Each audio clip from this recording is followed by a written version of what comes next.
Syederalun RZ, pria yang kepergok berbuat asusila dengan ibu mertuanya, nekat melaporkan Norma Risma usai kisah pengkhianatan kepada mantan istrinya itu dibongkar.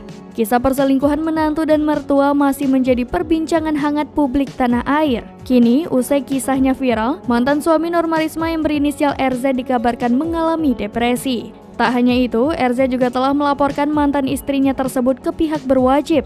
Menurut RZ, kasus itu sebenarnya sudah selesai 1 bulan lalu, namun kini mencuat kembali hingga dirinya dihujat warganet. Dikutip tribunnews.com, RZ diduga melaporkan Norma ke Cyber Polda Banten. Tak hanya melaporkan mantan istri, RZ juga melaporkan sejumlah akun yang dianggapnya telah menghujat hingga menyebar fitnah. Sebab ia sudah merasa sangat dirugikan dengan berbagai kabar terkait viralnya perselingkuhan menantu dan mertua. Selain depresi, RZ mengaku dipecat dari tempat dirinya bekerja. Dirinya saat ini pengangguran dan sulit untuk mencari pekerjaan imbas viralnya kasus perselingkuhan itu. Lebih lanjut, ia mengaku tak kuat dengan hujatan netizen yang dianggapnya tak tahu seluruh masalahnya. Ia pun meminta agar netizen berhenti mencaci makinya.